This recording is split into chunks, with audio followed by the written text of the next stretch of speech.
सभी का इस क्लास में स्वागत है। आज सामाजिक एवं धार्मिक सुधार आंदोलन से संबंधित महत्वपूर्ण तथ्य पढ़ाए जाएंगे। आधुनिक भारत के इतिहास में सामाजिक एवं धार्मिक सुधार आंदोलन से संबंधित महत्वपूर्ण तथ्य पढ़ाए जाएंगे।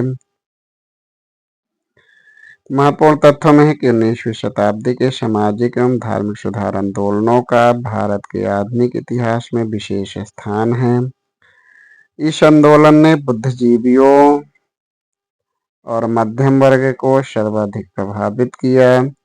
निर्धन सर्वसाधारण वर्ग इन आंदोलनों से लगभग प्रभावित ही रहा। बुद्धिजीवी नागरी उच्च जातियां एवं उदार राजवाड़े इस आंदोलन से प्रभावित थे। राजा राम मोहन राय प्रथम भारतीय थे जिन्होंने सबसे पहले भारतीय समाज में व्याप्त बुराइयों के विरोध में आंदोलन चलाया। उनके नवीन विचारों के कारण ही 19वीं शताब्दी के भारत में पुनर्जागरण का उदय हुआ। राम मोहन राय को भारतीय पुनर्जागरण का पिता, भारतीय राष्ट्रवाद का पैगंबर, अतीत और भविष्य के मध्य सेतु, भारतीय राष्ट्रवाद का जनक, आधुनिक भारत का पिता, प्रथम आधुनिक पुरुष तथा युगदूत कहा गया। हिंदू धर्म के एक ईश्वरवादी मत का प्रचार करने के लिए 1815 ईस्वी में राजा राम मोहन राय ने अपने युवा समर्थकों के सहयोग से आत्मीय सभा की स्थापना की। 1828 ईस्वी में उन्होंने ब्रह्म सभा नाम से एक नए समाज की स्थापना की, जिसे आगे चलकर ब्रह्म समाज के नाम से जाना गया। देवेंद्रनाथ टैगोर ने राजा राम मोहन के विचारों के प्रसार के लिए 1839 ईस्वी में तत्वबोधिनी सभा की स्थापना की। देवेंद्रनाथ टैगोर राजा राम मोहन राय के विचारों के प्रसार के लिए 1839 ईस्वी में तत्वबोधिनी सभा की स्थापना की। हिंदू धर्म का पहला सुधार आंदोलन ब्रह्म समाज था, जिस पर आधुनिक पाश्चात्य विचारधारा का बहुत प्रभाव पड़ा था। मुगल बादशाह अकबर द्वितीय सेकंड ने राम मोहन राय को राजा की उपाधि के साथ अपने दूत के रूप में 1830 ईस्वी में तत्कालीन ब्रिटिश सम्राट विलियम चतुर्थ के दरबार में भेजा था। राय को इंग्लैंड में सम्राट से मुगल बादशाह अकबर द्वितीय को मिलने वाली पेंशन की मात्रा बढ़ाने पर बातचीत करनी थी।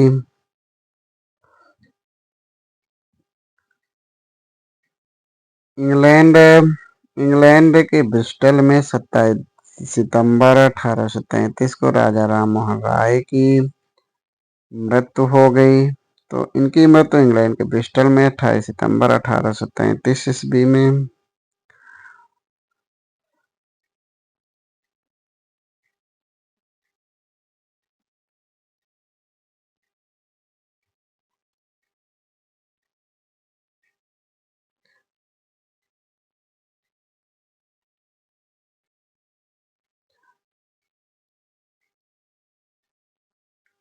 और ब्रिस्टल में ही उनकी समाधि स्थापित है।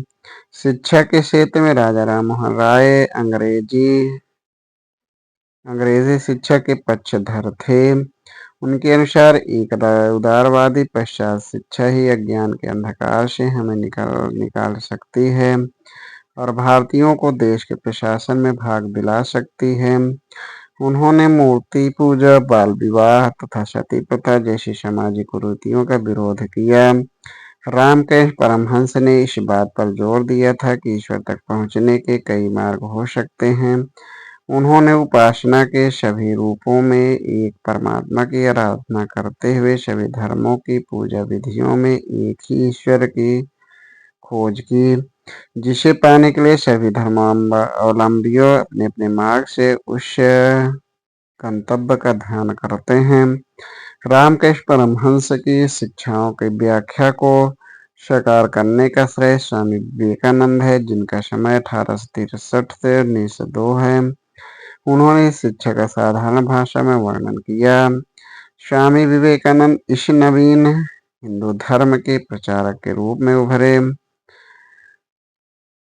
1893 ईस्वी में वे शिकागो गए, जहां उन्होंने वर्ल्ड पार्लियामेंट ऑफ रिलीजन विश्व धर्म संसद में अपने सुप्रसिद्ध भाषण दिया। सुभाष चंद्र बोस ने उनके बारे में कहा था कि जहां तक बंगाल का संबंध है, हम विवेकानंद को आधुनिक राष्ट्रीय आंदोलन का आध्यात्मिक पिता कह सकते हैं। रामकृष्ण मिशन की स्थापना स्वामी बाबा विवेकानंद ने 1897 ईस्वी में की थी। 1909 में सोसाइटी पंजीकरण अधिनियम के अंतर्गत इसे विधिवत औपचारिक रूप से पंजीकृत कराया गया।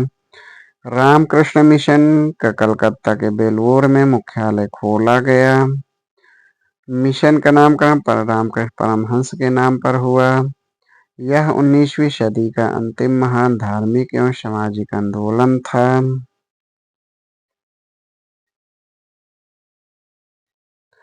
इसकी विशेषता है कि प्राच्य या पूर्वी और आधुनिक या पश्चिमी इन दोनों महान शक्तियों का समन्वय। रामकृष्ण मिशन का उद्देश्य धार्मिक एवं सामाजिक सुधार है, किंतु यह भारत के प्राचीन संस्कृति से अपनी प्रेरणा ग्रहण करता है।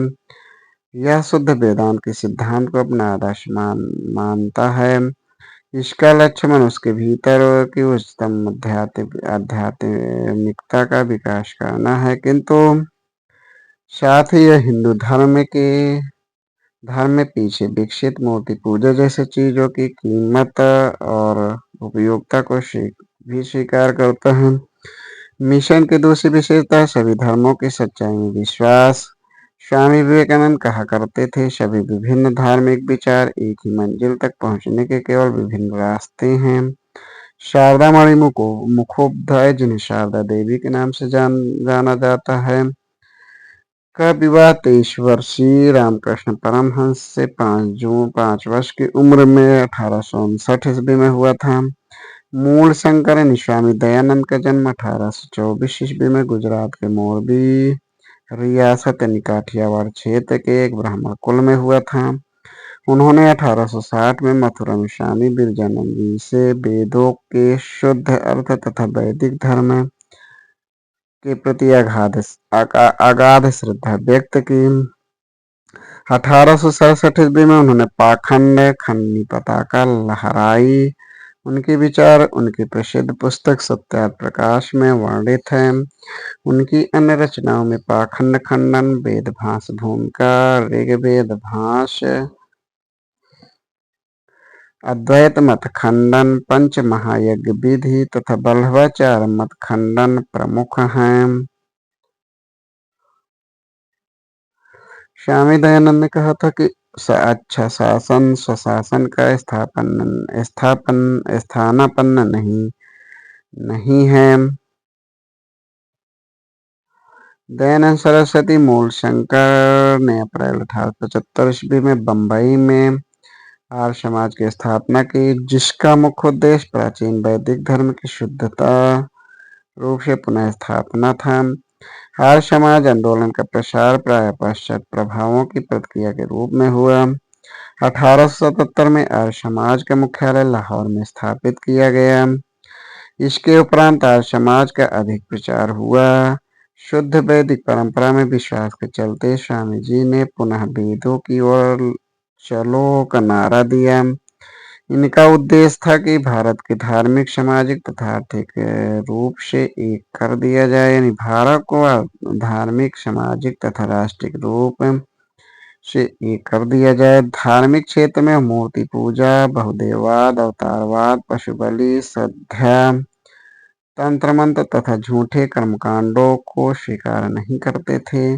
स्वामी दयानंद को उनके धार्मिक सुधार प्रयास के कारण भारत का मार्टिन लूथर किंग कहा जाता है। आर्य समाज के नियम तथा सिद्धांत सबसे पहले बंबई में गठित किए गए। 1892-93 में आर्य समाज 2 गुटों में बट गया। एक गुट पश्चात शिक्षा का समर्थक, जबकि दूसरा गुट पश्चात शिक्षा का विरोधी।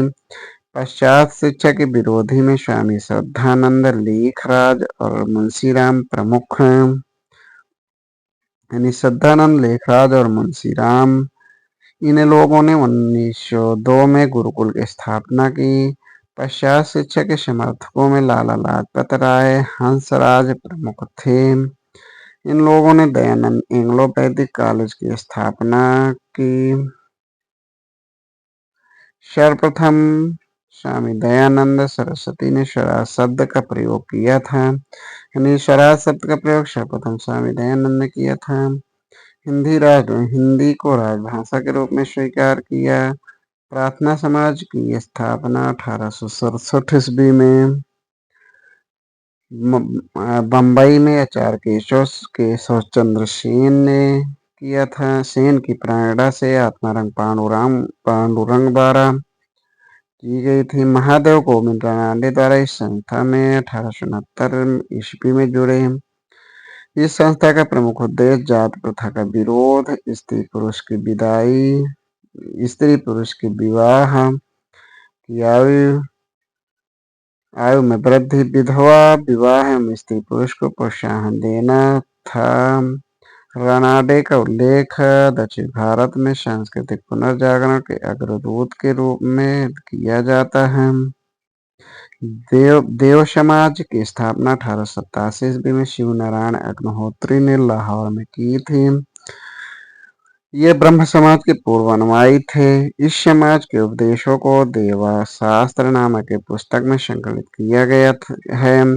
1873 ईस्वी में सत्यशोधक समाज की स्थापना ज्योतिबा फूले ने की थी। इनका जन्म 1827 ईस्वी में एक माली के घर हुआ था। इन्होंने शक्तिशाली गैर ब्राह्मण आंदोलन का संचालन किया। इन्होंने अपनी पुस्तक गुलामगिरी एवं अपने संगठन सत्यशोधक समाज के द्वारा पाखंडी ब्राह्मणों एवं उनके अवसरवादी धर्म ग्रंथों से निम्न जातियों की रक्षा की आवश्यकता पर बल दिया। राजा राधाकांत देव ने 1830 ईस्वी में बंगाल में धर्म सभा की स्थापना की। धार्मिक स्थापना कर सामाजिक धार्मिक सुधारों का विरोध किया और रूढ़वादिता का समर्थन किया। राधा स्वामी सत्संग आंदोलन की स्थापना 1861 ईस्वी में आगरा के एक महाजन एवं बैंकर तुलसीराम जो शिवदयाल साहब या स्वामी जी के महाराज के नाम से लोकप्रिय थे। इन्होंने राधा स्वामी सत्संग आंदोलन की स्थापना 1861 में की। राधा स्वामी मत को मानने वाले लोग एक ही परमेश्वर, गुरु की महत्ता, संतों का साथ, निसंग तथा साधारण सामाजिक जीवन विश्वास करते थे। महाराष्ट्र के समाज सुधारक गोपाल हरि देशमुख 1823 से 1892 लोकहितवादी के रूप में प्रख्यात थे। पेशे की दृष्टि से न्यायाधीश गोपाल हरि 1880 ईस्वी में गवर्नर जनरल की काउंसिल के सदस्य रहे। महाराष्ट्र में विधवा पुनर्विवाह